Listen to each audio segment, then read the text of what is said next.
వచ్చాం మేము. మాది గిత్తంపేట విలేజ్, తర్వాత మాది పిఎస్సి కొత్తకోట. మాకు చాలా సమస్యలు ఉన్నాయని మా సమస్యలన్నీ పరిష్కారం చేసుకోవడం కోసం మేము ఏదో ధర్నా గురించి అనేసి మేము వచ్చాం కానీ ఎక్కడికక్కడ మమ్మల్ని అందరినీ ఎక్కడికక్కడ రైల్వే స్టేషన్లు అంట, బస్ స్టాప్లు అంట, ఎక్కడంటే అక్కడే మధ్యలో దింపేసి సెక్యూరిటీలు పెట్టేసి దింపిస్తారనమాట. నైట్ అంతా దోమలతో ఉండిపోయాం ఎందులంట. మాకు ఎవరికి ఏ ఉద్యోగస్తులకైనా సరే ఒక టైం అంటూ ఉంది, కానీ మాకు టైం అంటూ లేదు, సెలవు అంటూ లేదు. మేము ఎన్నో సమస్యలతో ఎన్నో ఇబ్బందులతో మేము ఉద్యోగం చేసుకోవచ్చు, కానీ మా సమస్యలు ఎవరు పరిష్కరించింది ఎవరూ లేరు. ఈరోజు మేము ఇక్కడ ఉన్నామంటే కారణం ఎవరంటే మనం వైఎస్ రాజశేఖర రెడ్డి, జగన్మోహన్ రెడ్డి గారు మరి ఇలా ఎంత మమ్మల్ని ఈ పోలీస్ సెక్యూరిటీని అంతా పెట్టి మమ్మల్ని ఇక్కడ బంధించి ఇంతంతా చాలా ఇబ్బందిగా పెట్టారు. నైట్ అంతా మాకు మేము తల్లిని పిల్లల్ని అందరినీ వదిలేసి మేము ఎందుకంటే ఉన్నామంటే కారణం మరి దీని అంతటికీ కారణం మరి మన గవర్నమెంటే. అది మరి మా గవర్నమెంట్ మరి మా ఫలితాన్ని మా కష్టాన్ని ఏదో ఇచ్చేస్తారనేసి మేము అనుకున్నాం, కానీ మాకు అక్కడి వరకు వెళ్ళకుండా ఇక్కడ అంతా సెక్యూరిటీతో ఆఫ్ చేస్తారు. ప్రతి బాత్రూమ్ కడుక్కున్న వాళ్ళు కూడా టైం అంటూ ఉంది. బస్ స్టాప్లో బాత్రూమ్ కడుక్కున్న వాళ్ళకి టైం ఉంది, కానీ మాకు టైం కూడా లేదు, మాకు సెలవు అంటూ లేదు. మేము ఎన్నో ఇబ్బందులతో ఉన్నాం. షుగరు, బీపీలు అవి అన్ని చిన్న వయసులోనే అందరికీ వచ్చాయి అనమాట.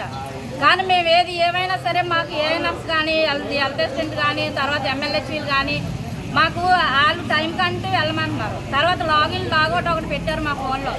ఉదయం మార్నింగ్ 9 లోపంట లాగౌట్ అవ్వాలి, మళ్ళీ సాయంత్రం 4 లోపంట మళ్ళీ లాగౌట్. వేతనం మాకు 26,000 కనీస వేతనం ఇవ్వాలనేసి, తర్వాత మాకు ప్రమాద బీమా సౌకర్యం కల్పించాలని, రిటైర్మెంట్ బెనిఫిట్స్ అది ఒకటి ఇవ్వాలని, తర్వాత రిటైర్మెంట్ అయిపోయిన తర్వాత ఆ ఇంట్లో ఆ ఉద్యోగం మరొకరికి ఇవ్వాలనేసి, సంక్షేమ పథకాలన్నీ అమలు చేయాలనేసి మేము డిమాండ్ చేస్తున్నాం. ముఖ్యంగా మేము అనకాపల్లి జిల్లా కోటవర్తి మండలం కేవీపురం పిహెచ్సి నుండి, అదే కోలిగేటెడ్ పిహెచ్సి నుండి వస్తున్నామండి.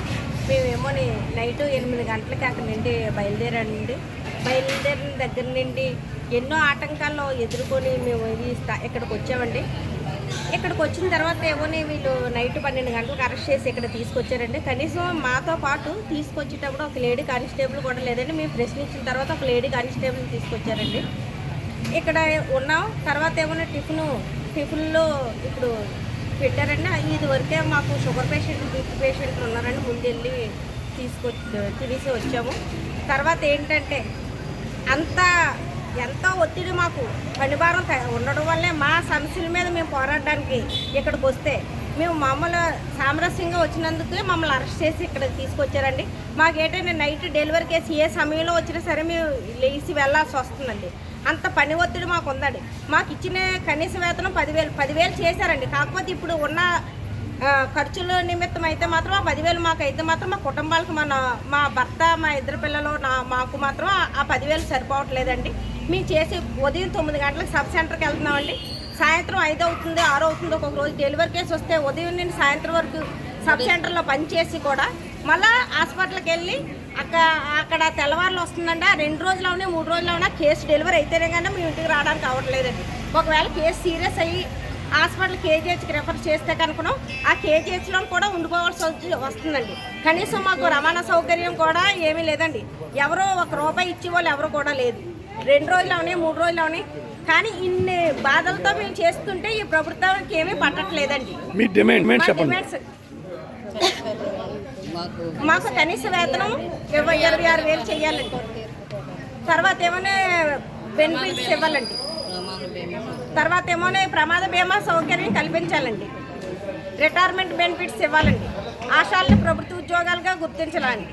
కనీసం ఇన్ని సంవత్సరాల్లో ధర్నాలు చేశాం, కానీ ఈ ప్రభుత్వంలాగా ఎక్కడా కూడా చివరి స్థాయికి వెళ్లకుండా, అనుకున్న ప్రయాణానికి వెళ్లకుండా మధ్యలో ప్రతి ఒక్కరిని కూడా ఆఫ్ చేసిందండి. ఈ ప్రభుత్వం చేసిన విధానం అయితే మాత్రం ఏమీ మాకు నచ్చట్లేదండి. మేము కోటవర్తి నుంచి వచ్చామండి, ఆశా వర్కర్ని. మేము ఎంత దూరం నుంచి వచ్చామో కొవ్వూరు వచ్చాక మమ్మల్ని ఇలాగ అరెస్ట్ చేసి ఇక్కడ కళ్యాణ మండపంలో బంధించారు. మా సమస్యల మీద మేము పోరాటానికి వెళ్తుంటే ఇలా చేయడం చాలా తప్పండి. అది తర్వాత ఏంటంటే మాకు ఎన్నో పని ఒత్తిళ్ళు కూడా ఎక్కువ చేస్తారండి. మాకు సెల్ ఇవ్వడం, సెల్లోనేమో ఎక్కువ యాప్లు ఇచ్చి అట్లా పనులు చేయమనడం. నెక్స్ట్ మాకు మా పనికి తగ్గ పారితోషం మాకు ఇవ్వకుండా, మాకు జీతాలు ఇవ్వకుండా, మాకు ఒక ఇంక్రిమెంట్స్ ఏమీ లేకుండా చేసి గవర్నమెంట్ చాలా ఇబ్బంది పెడుతుందండి మమ్మల్ని. ఇలాంటి గవర్నమెంట్ మేము ఎప్పుడు చూడలేదండి. ఇప్పుడు ఇంత దూరం నుంచి వచ్చాక మిమ్మల్ని ఆడవాళ్ళని కూడా చూడకుండా ఎక్కడికక్కడ అరెస్ట్ చేసి బంధించడం అనేది చాలా తప్పండి. మేము ఏం అడుగుతున్నామండి, మా కష్టానికి తగ్గ ప్రతిఫలం మిమ్మల్ని అడుగుతున్నాము గవర్నమెంట్ని. అది కూడా చేయడం మానేసి మమ్మల్ని ఇష్టం వచ్చినట్టు బంధించేసి అరెస్ట్ చేయడము. నెక్స్ట్ ఏంటంటే ఇటు తిండి తిప్పలు లేకుండా ఎంతో చిన్నపిల్లలతో గట్రా మేము వదిలేసి ఎంతో దూరం నుంచి వచ్చామండి. అంత దూరం నుంచి ఇక్కడికి వచ్చాక కూడా మాకు ఒక ఇది లేకుండా చేశారండి. ఇప్పుడు కూడా మమ్మల్ని పంపించమని అడుగుతుంటే మమ్మల్ని ఇంకా పంపించడం లేదు. 10 గంటలకు పంపిస్తాం, 11 గంటలకు పంపిస్తామని చెప్తున్నారు. నెక్స్ట్ ఏంటంటే మేము 15 కిలోమీటర్ల దూరం కూడా వెళ్ళి వర్క్ చేయవలసి వస్తుందండి. అది కోటవట్ల మండలంలోని. ఇంత ఘోరమైన ప్రభుత్వం, ఇలాంటి టార్చర్ పెట్టే గవర్నమెంట్ అయితే ఇక్కడ చూడలేదండి మేము. ఇదండి, కోటవట్ల మండలం నుంచి వచ్చామండి. రాత్రి మేము 8 గంటలకు అక్కడ జర్నీ చేసుకుని వస్తే ఇక్కడ కొవ్వూరు వచ్చాక మమ్మల్ని అనకాపల్లి జిల్లా అండి, కోటవట్ల మండలం అండి. మాకు శాలరీస్ పెంచాలండి, మా కష్టానికి తగ్గ ప్రతిఫలం ఆయన ఇవ్వాలండి. కనీసం మాకు కనీస వేతనాలు ఇచ్చి మాకు యాప్లు ఇచ్చేసి పని ఎక్కువ ఒత్తిడి చేసి ప్రతిదీ గ్రౌండ్ ఫ్లోర్లోని ఆశా వర్కరు చేస్తేనే పని అనేది వాళ్ళు చేస్తున్నారు సార్. ఆశా వర్కర్ లేనిదే ఏది లేదు. మేము విలేజ్లో అంట 1000 పాపులేషన్ అన్నారండి. మేము ట్రైనింగ్ అయినాడు 2000 పాపులేషన్, 1500 పాపులేషన్ కూడా జనాలకి ఇస్తారు. నాకైతే 15 కిలోమీటర్ల దూరం వెళ్ళి నేను చేయవలసి వస్తుందంటే, నేను వెళ్ళి వీళ్ళు ఇచ్చే జీతాన్ని నేను వెహికల్ కొనుక్కున్నానండి.